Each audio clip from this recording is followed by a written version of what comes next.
टङ्क sir, हजुर हजुर America आउनु भएको कति भयो? म आएको त धेरै भयो सर, धेरै भइसक्यो। अनि तपाईँ एक्ज्याक्टली कति भयो? अब भयो म 2000 हिसाब गर्न पनि क्यालकुलेट दिनुपर्ने बेला भयो। 2010मा आएको म। हजुर 10को पहिलो नयाँ वर्ष नै मैले मनाएको भन्नाले 15 वर्ष भयो मैले हिसाब गरेँ। तपाईँले यहाँ 15 वर्षभित्रमा के अनुमान गर्नुभयो अमेरिकालाई? अमेरिकालाई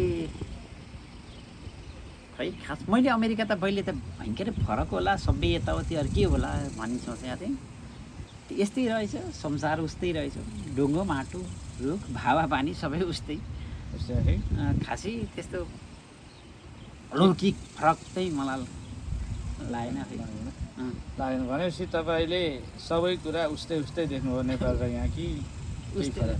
तर होइन, नेपाल र तपाईँको त्यो सोचाइहरू, यहाँको परिस्थितिहरू र समाजहरू हरेक कुरा त फरक भइहाले। हजुर तर आत्मीयता चाहिँ मैले हाम्रो यो जन्मभूमि नभएर होला अथवा ऊ भएर होला त्यति बढी आत्मीयता भएको जस्तो चाहिँ मलाई लागेन यो मुलुकमा।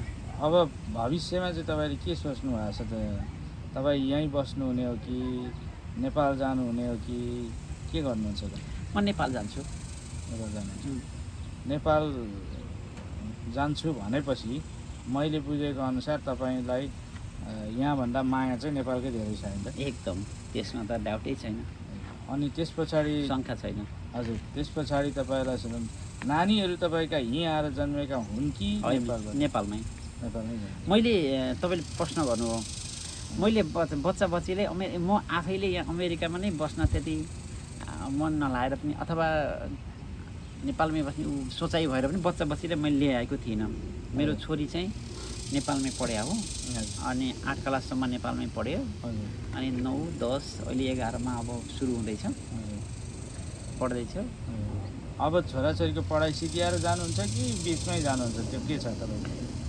मलाई त आजै जाउँ कि भोलि जाउँ कि अहिले जाउँ कि तत्कालै जाउँ, उडेर बुडेर दौडिहरू जस्तो भइरहेछ। हजुर, समयले अब कसरी यो समयको सबभन्दा चक्रव्यूहमा, चक्र गोलमा यो समयको एउटा जन्जालमाबाट फुस्किनको लागि र त्यो व्यवस्थापन गर्न गाह्रै रहेछ कि त्यो म मिलाउन नसके हो कि कसो, अब कसरी हुन्छ। म छिटो जाने मन छ। त्यसो भने तपाईँको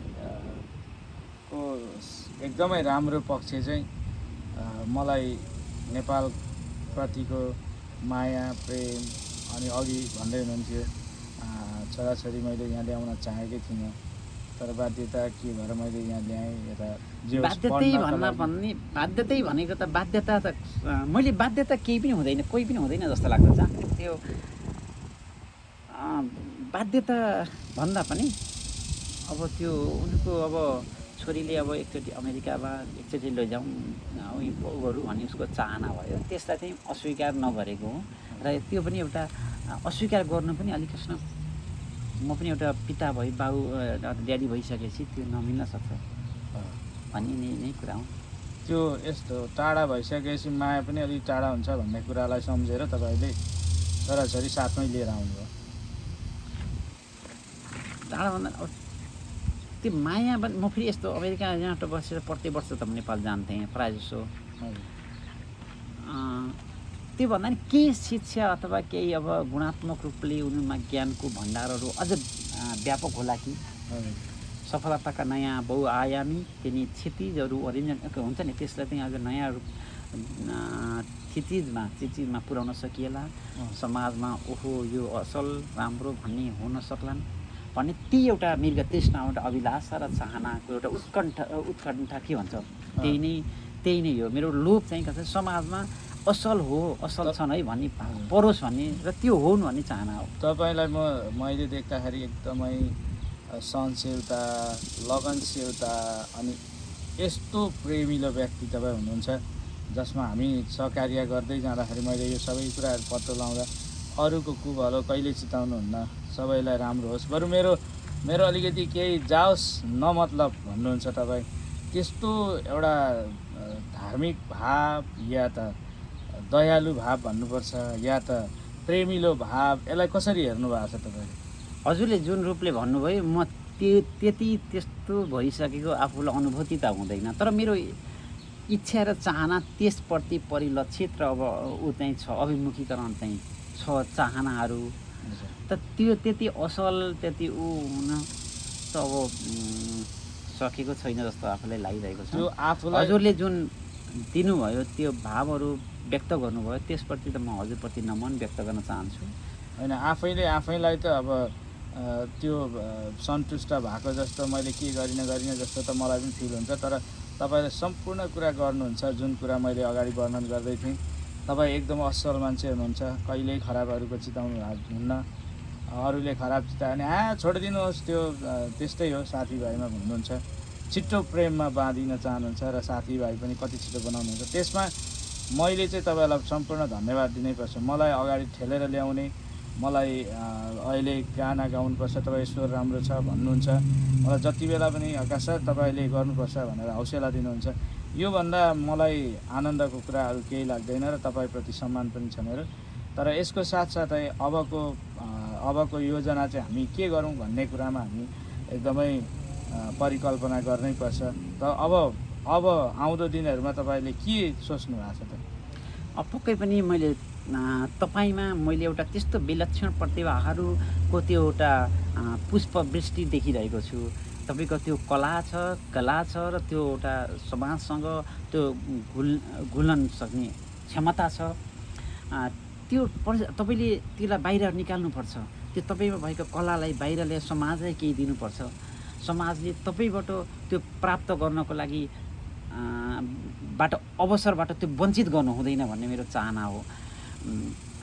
त्यसकारण अब केही त गर्नुपर्छ। समाजमा हामी मानिसको उत्पत्ति अथवा जन्म धेरै एउटा सामान्य अवस्थाले भएको होइन। यो मूल्यवान समय छ, जीवन छ, र फेरि यो जीवन सधैँ रहन्छ भन्ने पनि छैन। यो मानव सभ्यताको विकास क्रम सँगसँगै मानिसहरू कति आए कति गए। तपाईँसँग भएका केही ज्ञानहरू हामीले अरूलाई हस्तान्तरण गरिएन भने र तपाईँ र हामीमा भएका केही गुणहरूलाई हस्तान्तरण गरिएन भने त्यो लोप हुँदै जान्छ। त्यसमा अरूसँग हस्तान्तरण गर्नको लागि पनि आफूले बाहिर निकाल्नुपर्छ। मैले त्यसकारण तपाईँमा त्यो छ, त्यो गर्नुपर्छ। र तपाईँले अर्को प्रश्न गर्नुभयो, अब हामीले भावी योजनाहरू के गर्ने? भावी योजना समाजलाई नै, समाजको त्यो बिन्दुमा र समाजको त्यो धरातलमा टेकेर नै समाजलाई केही सफलताको लागि अथवा केही समाजलाई योगदान पुग्ने हिसाबले नै केही गर्नुपर्छ। व्यक्तिगत स्वार्थ, चाहना र अभिलाषाहरू, उत्कण्ठाहरू यीलाई पनि अलिकति थाती राखेर समाजलाई प्रमुख उद्देश्यका साथ एउटा हामीले गरेको सानो प्रयासले पनि समाज खुसी हुन सकोस्, समाजमा एउटा नयाँ उज्यालो ज्योति बाल्न सकियोस्, त्यहीतर्फ हाम्रा योजनाहरू परिलक्षित हुनुपर्छ भन्ने मेरो चाहना र तपाईँ हाम्रो भावना पनि हो।